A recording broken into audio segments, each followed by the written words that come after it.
Hello and welcome to the MBOM podcast, where you'll learn to master the business of yoga. MBOM is a proud part of the Wander Barn Podcast Network, and I'm your host, Amanda Kingsmith. I'm a 500-hour registered yoga teacher, a yoga business coach, and a total business geek. Here at MBOM, you'll learn everything you need to know to create a sustainable yoga business by learning from myself and guests from around the world about how they built their yoga businesses, and about how you too can become a successful yoga teacher, studio owner, and much more. All right, let's dive in. Hello, everyone, and welcome back for another episode of Mastering the Business of Yoga. I'm so excited and grateful that you're here with me today. This week on the podcast, I am joined by Jaimee Campanella. Jaimee is a time strategist and productivity consultant who mentors and guides parents, professionals, and entrepreneurs to take control of their time. She is the creator and principal facilitator of the Time Power program that gives people the essential tools and strategies to avoid overwhelm and tame chaos so that they can regain control of their time for good. Doesn't this sound like something that we all need? I know when Jaimee and I started talking about doing an episode together, I was just feeling like this is something that I need in my business and my life right now. So in this episode, Jaimee shares how she became a time strategist, her philosophies on time management and productivity, what the Time Power program is and how we can start utilizing these principles in our business, tips for managing overwhelm, and how to get back into good routines when we've fallen out of them, as well as so much more. She just has a lot of really great things to share, and I really resonated with her approach and her style. Actually, so much so that after we finished recording, she sent me an email and was like, you know what? I think you could benefit from a session with me. And I was like, yes, I think so as well. Basically, for me, coming back from maternity leave, it's just been a lot of just doing, going. And I just do my best with the time that I have. And it's pretty minimal because I'm mostly mothering at the moment. And so Jaimee and I sat down, we did a 2-hour session together. And basically we sat down with my calendar and looked at what I was doing, what's a valuable use of my time, when I'm mothering versus when I'm working.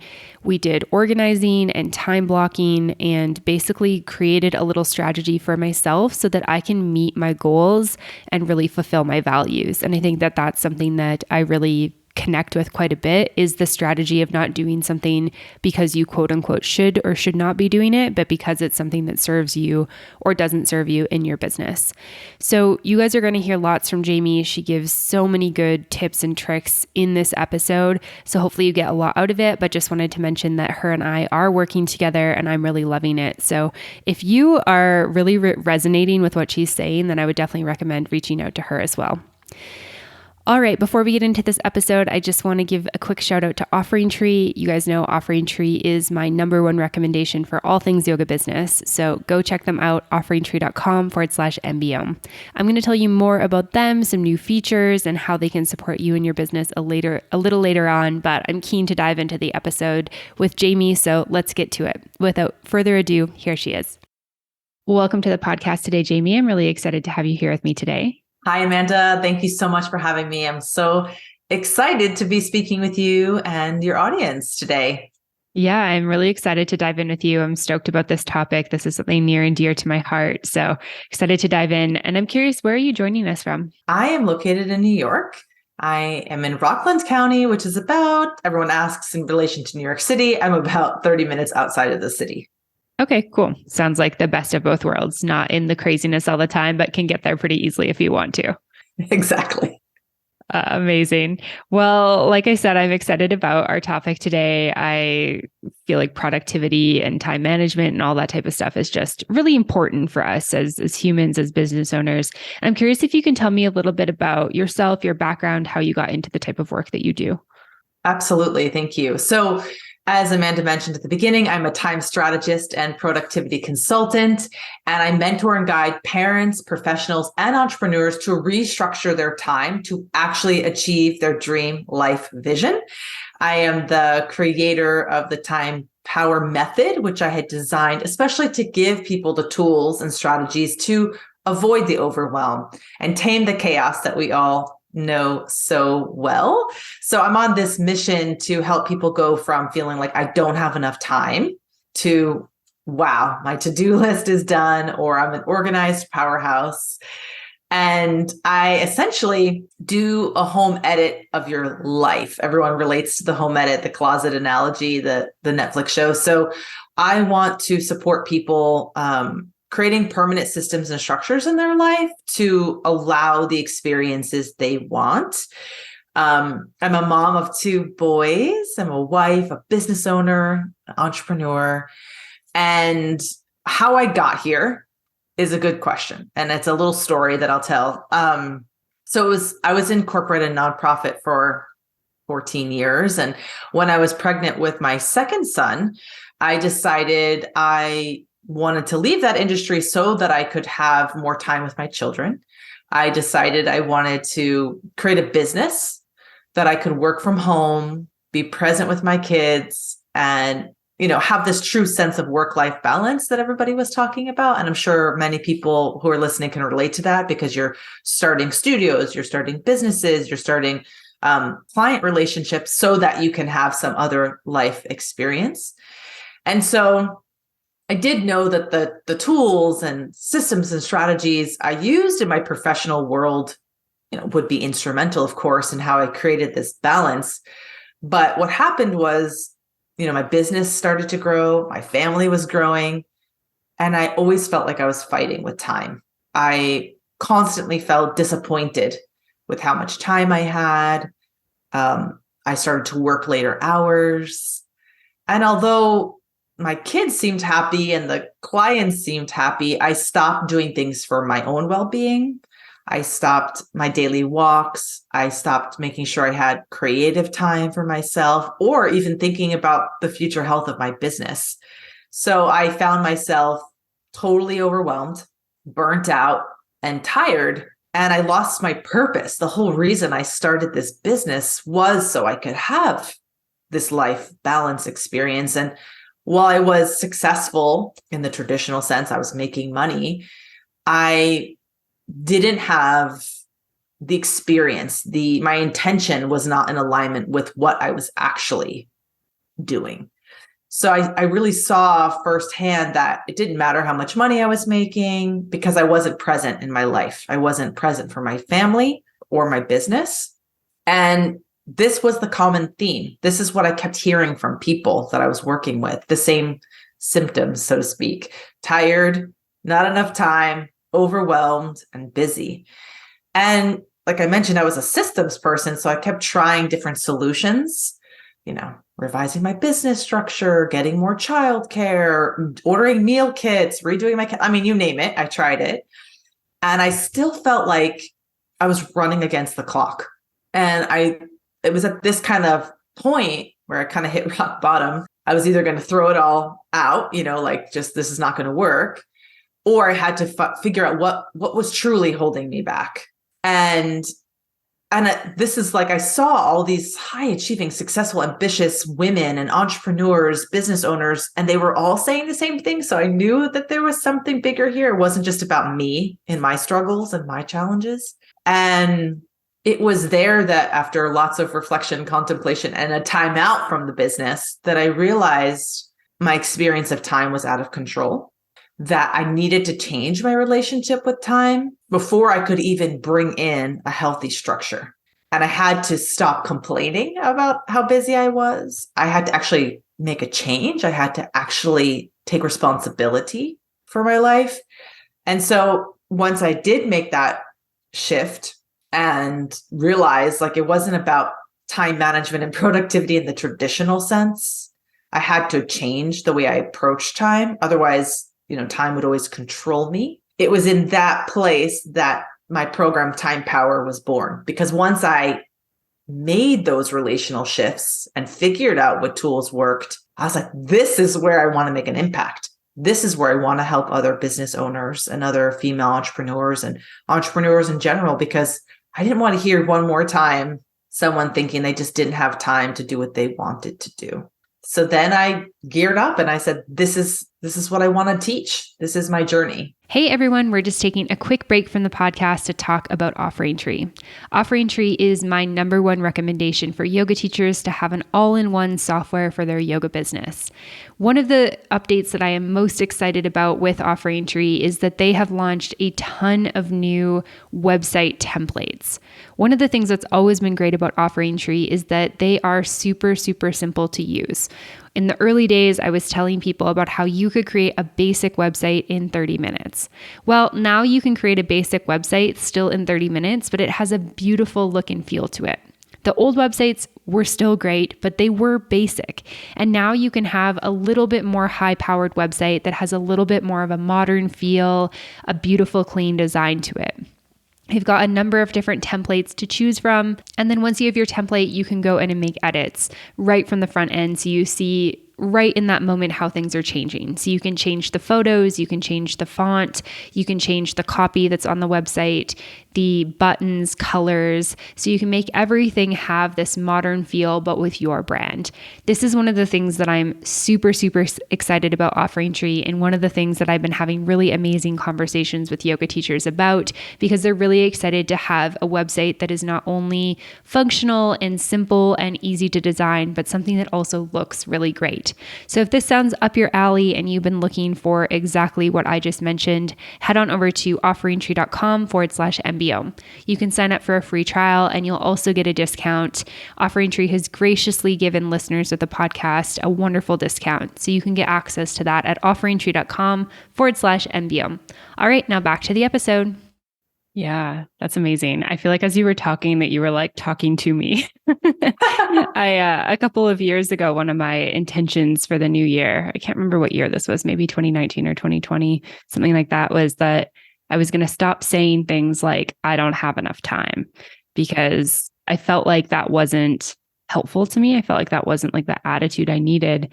But I feel like I've been in this cycle for years of running up against like feeling like I don't have enough time to do all the things that I want to do. And I think especially now that I'm a mother, I feel that even more. And I'm really conscious about, the mental side of it and the mindset and the words that I use around it. But certainly what you were talking about with like, oh, I'll, be more efficient and I'll hire help and get meal kits and, things like this. I'm like, oh yeah, trying all of those types of things. So really excited to dive in with you a bit more to hear kind of the solution. So maybe you can tell us a little bit about time power and kind of what your philosophies and like the way you teach productivity and time management are. Yeah. So I have a unique perspective on time management because, well, first of all, I don't feel like time management and productivity is a template. There's no template solution. It's not a one size fits all. So my whole approach is customization and personalization to you and your lifestyle. Now, whether you own one business, whether you own two businesses, whether you have 3 kids, no kids, family obligations, like everyone's circumstances are so different. And I feel like this is where a lot of frustration comes in for people because they're trying to fit into one model or another that people provide. And so my whole approach is, it's not a template. We need to deep dive into your world, into your lifestyle to see what experiences you want to have and then audit what is. So that's one. My approach is very customized. And also this, when you mentioned mindset, I start with that piece because I feel that time can't actually be managed. In this, we have 24 hours in the day. I don't have any power to extend the amount of time provided to you. But so it's not about managing time at the end of the day. For me, it's about managing your mind. It's about managing your actions. And it's about conscious decision making. So how I work with my clients in the Time Power program is first mindset. We have to change your relationship with time, your thinking about time. The second pillar of my program is this life audit, which I briefly mentioned. It's like, where is your time actually going in your lifestyle? What are all the things that you're holding on to that maybe could be delegated? Maybe they could be put in the parking lot, put on hold for now. So this audit is crucial because so many people have no idea where their time is going. Mm-hmm. In fact, I usually ask people, to do an exercise. And I say, what are your life goals or what are your what are the most important things to you in your life? And they make this list. And then I say, great, now show me your calendar. And as you can imagine, they're not in alignment, that they're not actually spending any time in their day-to-day life on the things they truly value or think are the most important.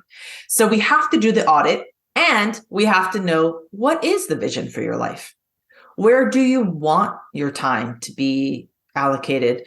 I say time is like a book, like the story of your life. Every choice you're making, every hour you spend is in support of the story. So if someone's writing your life story later, what do you want to make sure you had time dedicated toward in your life? It has to be conscious. And then after you've got the clear mindset, we've audited and we have your vision. Then the last thing we do is implement the structure. That's where, I teach time blocking, outsourcing, our project management tools. But that, to me, where people tend to go there first, is actually the last step in building this new healthy relationship with your life. It's not just, we talk about time. Everyone wants to manage time or, learn a new time management tip. But I feel like those are only going to work if you're clear what you want to be doing with your life.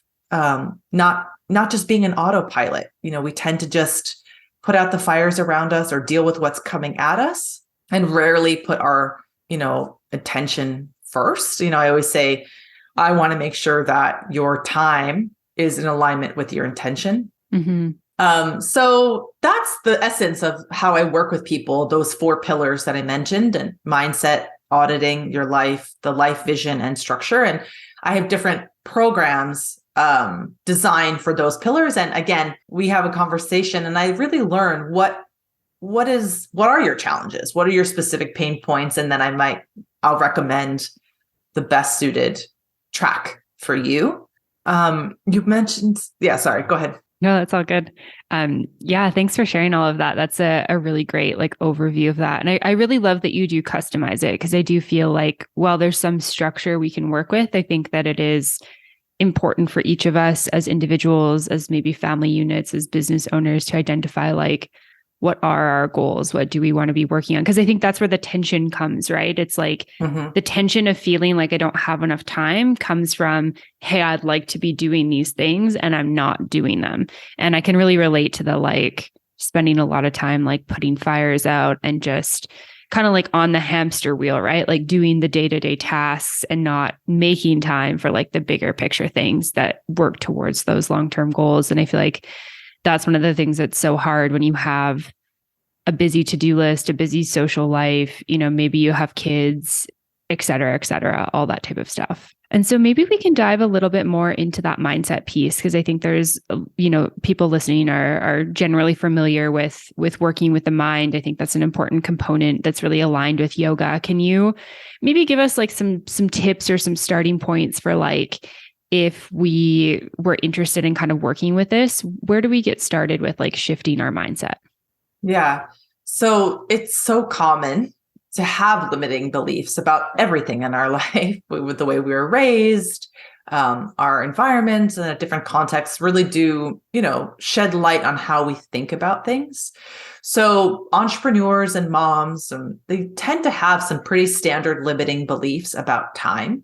And what I see in people coming to work with me and across the board is that they experience that their time is out of control. They express constantly that they don't have enough time. You mentioned that as something you also wanted to kind of have a resolution to work towards not saying. And it's the number one thing people say. I don't have enough time to work. I don't have enough time to be with my family. I don't have enough time for self-care, taking care of the household. I mean, you name it. I'm sure you could fill in the blank with 100 things from your personal life. And people just believe that that is true. That is just the way life is. We're never going to have enough time to spend our time in certain ways. So the first step in addressing these limiting beliefs is helping people understand that everything is a choice, that we do need to shift the script, so to speak, that you are in control. And so when people come to me saying, I wish I had more time, I don't have enough time in the day. I ran out of time. I'm always late because I ran out of time. I forgot to do that. I ran out of time. So in these common belief statements, what I truly hear behind them is time is doing something to me. Time is against me. Time is out to get me. Mm-hmm. And so because we have this consciousness, we see that we're just blaming time. In fact, we are, and it's a strong word, but we're acting like victims of time. And so this is that fundamental belief that we have to change. Mm-hmm. If time is the undercurrent of everything and we're constantly making it wrong, what is the experience that we're having? We're rushing our kids, we're complaining, however it looks like. So the very first thing I invite people to do when they're interested in changing their mindset is first recognize these tendencies, recognize these statements that you say, and then change the way you speak about time. So you gave that as an example. Mm-hmm. The most immediate change you can make is changing your language around time, because the way you speak about time, how you treat time, how you spend your time, how you enjoy your time will attract more of it or keep you in a hamster wheel of time scarcity. There's never going to be enough time. So one immediate thing that you mentioned, and I want to piggyback on that and give you a little exercise to maybe make that resolution a reality, is stopping yourself from saying, I don't have time. Mm-hmm. So if you can remove this statement from your language, it will have a great impact on your mindset and the enjoyment of your life. So if you keep telling people you don't have enough time to do something, this is constantly showing that you're not taking responsibility for how you use your hours in the day. Mm-hmm. So I'm a believer that language shapes the way we think, we feel, and we interact. So this one minor change is a very powerful action. We want to get you out of time scarcity mindset. So people say, great, what can I say instead? So I want to give you a couple phrases that you can replace that with. So for example, it's not a priority, or no, or yes, I would love to do that. I'd like to revisit that next month, next week, whatever it looks like. I'd love to sign up for the bake sale, but I'm going to need to do it the next one. So in these statements, even just saying it's not a priority or no, this brings responsibility back to you and how you use your time. It puts you back in control of time. And another layer. So the first step is stop saying I don't have time. The second step is replace it with an active statement of responsibility. And there's a third level to this, which I say is kind of like your internal check and balance. So if you have to replace that statement, I don't have time, with it's not a priority for me, you'll have a visceral reaction. So a common one people say is, I don't have time to exercise. Mm-hmm. I don't have time to go to yoga class. I don't have time to make meditation a priority. So when you rephrase that, I don't have time for yoga, to yoga is not a priority for me, you have a like, oh, that's not true. Self-responsibility. You have like this immediate reaction, like, oh, well, I guess I need to get my priorities straight. I do want to exercise. I do want to take care of my well-being. So I need to let something else go, or I need to make time for this. So it's like a simple 3-part way of changing your language, taking responsibility, and making sure your priorities are in check. Yeah, thanks for sharing that. I recently just had this experience with exercise because I have childcare. I have a nanny twice a week, and so she's just part-time. So I don't have like that much childcare support because my husband works full-time and I work during most of her naps, and was really struggling with exercise because my work is ramped up. And part of the intention of the nanny was like, oh, I'll have twice a week to go to the gym. And I was kind of complaining about it. And then I was like, maybe I just need to shift like how I'm speaking about this and how I'm thinking about it too, because, instead of being discouraged because I'm not going to the gym, could I use some of the other like pockets of time that I have to just do something at the house? because while I can't leave the house while she's sleeping and my husband's on a call, that I actually cannot do. Or at least I'm not comfortable with doing that because she's so little. Could I use that time to do a YouTube video or do an online class or something like that? And maybe it's not like the ideal picture of what I want, but it's a good compromise for the chapter of life that I'm in right now. And I feel like that shift was really freeing for me because it kind of took this pressure off of like, I need to go to the gym twice a week while the nanny's here. And I also need to do all my calls while she's here. And then feeling like I really don't have enough time to do all this stuff, which is kind of true in some ways. Like, there just isn't enough hours to fit all the stuff that I need to do in. So thinking about how I could shift it to just have a different relationship with the idea of exercise and how I'm thinking about it and how I'm thinking about the time that I do have and utilizing that. So while I feel like I could really benefit from more of what you're talking about, I'm like, okay, maybe I've got a little bit of this going on. So giving myself a tiny pat on the back. Yeah, definitely. That's amazing. Like, I applaud you because even the first thing you said was wanting to make a resolution with not saying I don't have time. So you have the awareness, you have the consciousness about the experience you want to have, and sometimes having some extra tools or techniques or tips to help you integrate those shifts into your life is what is going to take you to the other side of the experience. Mm-hmm. Yeah, absolutely. And so for somebody who's listening, who is maybe been nodding along with this, also feels like you've been talking to them and is maybe struggling with like overwhelm. I feel like the sense I sometimes feel like when I start to say things like I don't have enough time, the feeling is overwhelm. Like life, business feels really overwhelming. Do you have any tips for somebody to kind of get started with like managing this overwhelm? Obviously, working with you would be great, but maybe some things they can start doing on their own to start managing this. Yeah. So apart from changing the mindset, there's some steps you can do at home or in your office just to actually, like I mentioned, that exercise to know where your time is going. Because I think that that's where so much frustration comes in. Like I don't like for you, like maybe I only have 4 hours, 2 days a week for my personal work and business, but where is your time actually going during that time that you have available? So doing this kind of reflection and audit of yourself and the time and is a fairly big, important step because this is a lot of misalignment. You're like, but I have this time. I don't know where it's going. Well, you're 2 hours scrolling on social media. You're chatting back and forth with some, like, how are you honoring the time you have to be productive? Yeah. So do an analysis, do an assessment of your time, and then keep looking back to your goals. So I feel like that's very practical, is getting clear how much time you have to do the things you want to do and where is that time actually going so that you can start to nip some habits like, the nanny, I'm just using it as an example, but the nanny arrives and I have my 4 hours. And then the first hour I'm doing the things. What are you doing? Like, are they actually towards your productivity? What new habits and systems do you need to create for yourself so that you're using your time most preciously? Knowing that you only have a certain amount for a certain focus, it should kind of galvanize you to be more productive. But sometimes when we're in that state of overwhelm, we get to our office, we sit down at our desk and we're frozen. Yeah. Like, I don't even know what to work on. I have so much to do. I can't even think straight.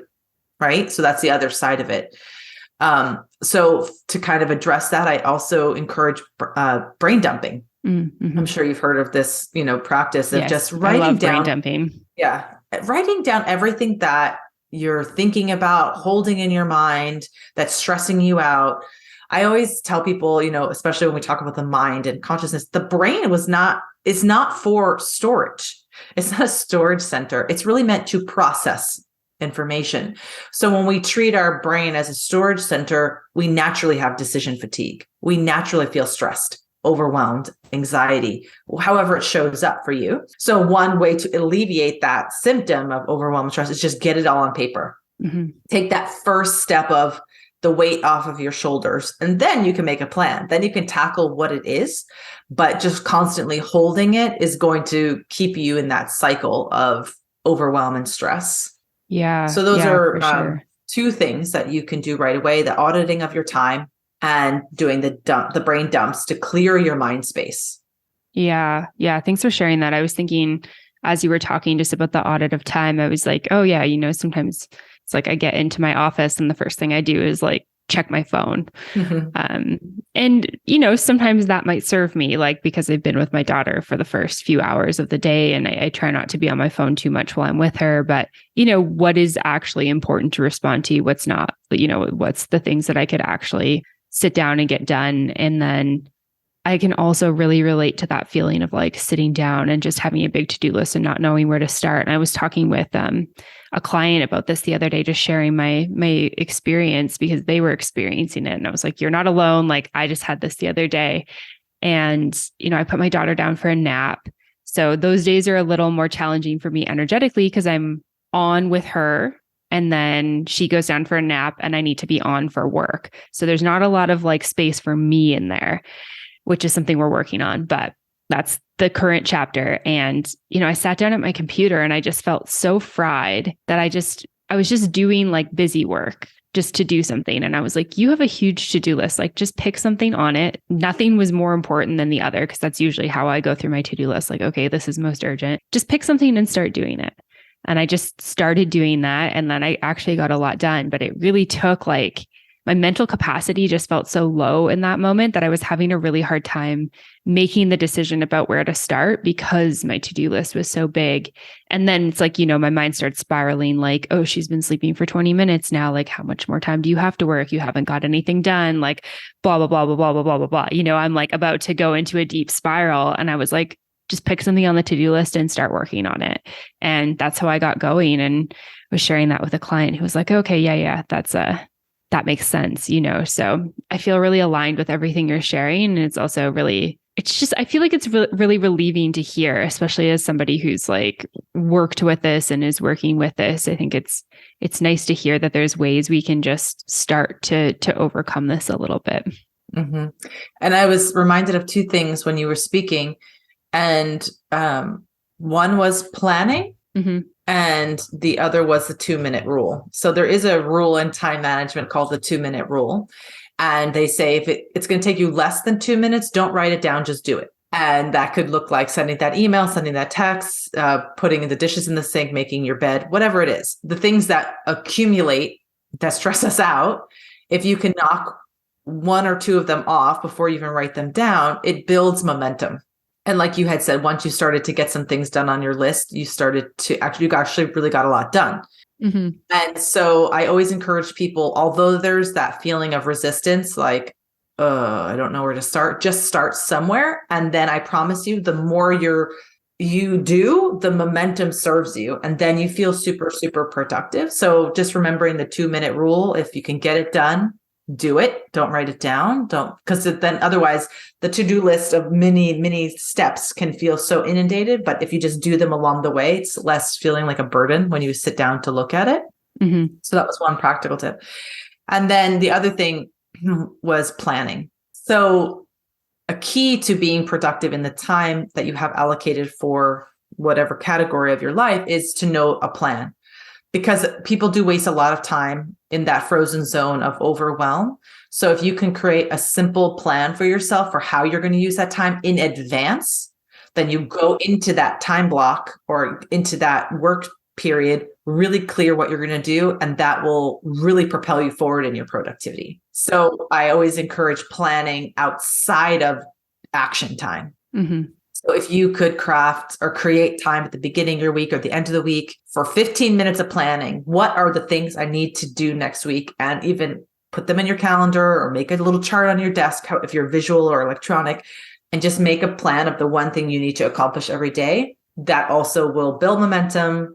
You'll be able to celebrate your wins. And it just kind of, again, shifts from being burdened by the work to excited to get things done. Yeah, I love that. And I'm super familiar with the concept of time blocking. It's something I used when I was working full time, and I just haven't got back into it since I took maternity leave, and then I've just come back to work part-time, like I've mentioned before. But I feel like there's a lot of value in even doing it for part-time, because especially when time is more really important. Yeah, it's like time is super limited. And in general, I find, when people are like, how do I get stuff done? I'm like, limit your time. When you've got like 12 hours to do something, you'll take 12 hours. When you've got 1 hour, you do it in one. It's like just less perfectionism, right? It's like, I just got to get this done. And I feel like I've definitely felt that fire under me when I'm like, okay, got like an hour, baby's napping. Let's like crank out as much work to do. But yeah, in those moments of feeling tired where it's like decision fatigue kicks in, I love the idea of having a plan. And I think maybe even as we're talking right now, I'm feeling like maybe I felt because I'm not working that much that it's not necessary to do that, or maybe I don't have enough to kind of plan that out. But that's such a silly mindset, right? So I love the idea of just spending a couple minutes beginning and end of the week to just kind of plan in that way, to be like, okay, this nap is dedicated to this work, this nap's dedicated to this time with the nanny is dedicated to this. Yeah, that I think that is actually key. Mm-hmm. And it's definitely that shift in mindset, regardless of even if you're working 2 hours a week, the less you work, the more precise you need to be with the time, because that time is even more precious to taking you forward in your personal or professional goals. So I would say if you're not anyone who thinks they're not doing enough to use these tools, let me just crash that landing now, because you need these more than ever, regardless of how busy you think that you are. Otherwise, you won't feel productive. You will constantly feel that you don't have enough. Yeah, 100%. Yeah, this is great stuff. Thank you so much for this. I feel like this is really giving me some good stuff, and I hope that listeners are experiencing the same, maybe little aha moments. One thing I wanted to pick your brain about a little bit, because I feel like I go through these cycles of like, okay, habits are really great. Time blocking is great. How I'm using my time is great. My mindset is great. And then something happens, like a holiday comes up, or a friend comes to visit, or family comes to visit, or we go traveling somewhere, and everything gets kind of thrown off. And I feel like a lot of people experience this, where it's like, this month was really great. Okay, now this happened and I've, fallen off the horse per se. I'm curious if you have any like tips for kind of getting back into it. So we have the mindsets, we've built the structures, we get out of it. How do we get back into it? And especially kind of doing it quickly. Mm-hmm. Yeah, I think that this is a very common thing. Like our schedules or our habits become just like wallpaper, in the sense of like they're just there, but they're not actually doing what they say they're going to do. Or like you said, other things have overridden the time and space that you had allocated. And I think this is a very natural tendency. Like when we're in the mode of doing something a certain way, and then our schedule gets interrupted or circumstances change, that you kind of fall into either old habits or not doing anything. And so I teach that calendaring and these structures, they're not stagnant. They do need to ebb and flow with the circumstances of your life. So for example, my schedule, my habits, everything changes by the season. So I go into it knowing that this whole thing that I've created for myself for the fall is absolutely going to change when it comes to spring. And that is because my life circumstances are different, and the lifestyle I want to have is different at different times. So planning for those changes, knowing that they're coming, and having some sort of reminder, okay, time to refresh my system, time to relook at what I want to experience. So for example, we talk about balance, everything has to be in balance, but I don't really think balance is like this 50-50 concept at all. In fact, I feel in balance, in harmony with my life, when I'm giving 80% of my attention to my family during the summer and working far less. Whereas in the fall, when my kids are in school, I'm like, okay, revved up. This is my 80% focus in the office and 20 with family time. So knowing that these ebbs and flows and changes of structures and habits, it's just par for the course. If you think you're just going to stay in one format for the whole year, that's just silly. We know we want time off during the holidays. We know we want to be spending extra time with our family. It's not going to be business as usual. Mm-hmm. So I think we get tripped up there. Like we think it's business as usual all the time. But if we know our friends are coming over for a couple of weeks, or it's a holiday time, we have to plan around that. I think this is part of like why I say like part of time management from my perspective, and the way I think about it, is being kind to ourselves. Mm-hmm. Like, what is the experience I really want to have during that week? Like, can I take all these things off my plate so I can just be present for those things? And it's fine. I'm going to work harder the week afterward, but I'm making that choice because I want to be here and now. So being kind to yourself is part of time mindset. It's part of time planning. It's knowing when you need to plan for the changes that are coming and then reframe what is. Maybe, I mean, your son or daughter, your child, your nap schedule is going to change in a few months. We all, like, you got so built into must work during 1 hour nap. Well, your kid's going to drop a nap at some point, perhaps. Or, so She it's just like did. those. Yeah. So that is a natural thing. So of course, what you built for yourself is not going to work when that change happens. So it's time to adjust. And people forget that adjustment time needs to be built in as part of the plan. It's not like you're doing something wrong. It's just that, no, things have changed. And now you need to make a new plan for yourself. Yeah. Yeah. I really love that. So thanks for sharing that. And I feel like maybe some of the tension we feel with this type of element is like, we're trying to force something that's not working in this season of life, right? It's like, you have these routines that you like, but the season shifts and whatever that looks like for you, if it's actually the season, outside, or maybe it's like work is busier, work is less less busy, or maybe you're traveling or something like that. And I think trying to force what you were doing before is like, it's just like butting your head against a wall, right? I think we have to be a little more fluid with that. So that feels like very simple and intuitive to me, but also very like groundbreaking at the same time, where I'm like, why have I not thought of this myself? So I really love that. And I really appreciate you sharing that, because I think that for me, that's going to be really helpful. Like looking ahead to the different seasons, like if we're going on a big trip, or, my schedule's changing, my husband's schedule's changing, adapting with my child, my baby, those types of things, and trying to flow with that a bit more and finding the routine and schedule within that, as opposed to being like, must continue schedule now, and then feeling that the tension. I feel like tension is the word that's coming to mind for me with that, where it just feels like you're trying to do something and it's not working, and it just feels frustrating. So really appreciate you sharing that, Jaimee. You're welcome. And so one of the things I like to ask all guests on the show, as we kind of near the end, is about business lessons that you've learned through your career. And, a lot of the times it's yoga teachers on the show, and obviously you're a little bit different, which is amazing. But I'm curious, like, what have you learned through your career? Especially, you have kids, you have a partner, you've gone through working corporate, working for yourself. What have you learned through all that? Well, I think especially in this last era of being a business owner and a parent, I've learned a few things. But the first is, especially people starting their businesses, which a lot of your audience is doing, is remember that you have the power to design your business around the life you want. And many people do this backwards. I did that backwards. I just was running this business and wanting it to grow, and got intoxicated with the money coming in or the success of whatever it looked like. But I mentioned that I lost myself in that, and I had to really shift it. Like, no, now my business supports my lifestyle. It's not that my lifestyle is changing around what my business needs. And if you can go into whatever you're going into in your life, but primarily if you're starting a business, know what it is that you want, and remember that you have the power to protect that through boundaries, through saying no, through time, through all these different things. But don't lose that vision and let your business take over your life. Especially as yoga teachers or studio owners, or you are teaching something amazing. You're teaching people how to be present in their bodies. You're teaching them bigger lifestyle importance.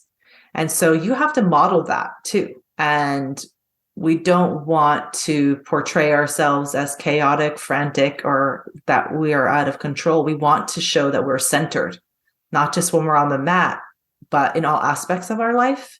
Mm-hmm. And so just keeping that at the forefront of your mind, that you can create around what you want to experience, and not losing yourself personally in that process either. We're the first ones as business owners to give to the business, give to our family, give to everyone else, but making sure you stay a priority in that plan. Yeah. Mm-hmm. Yeah, that's great.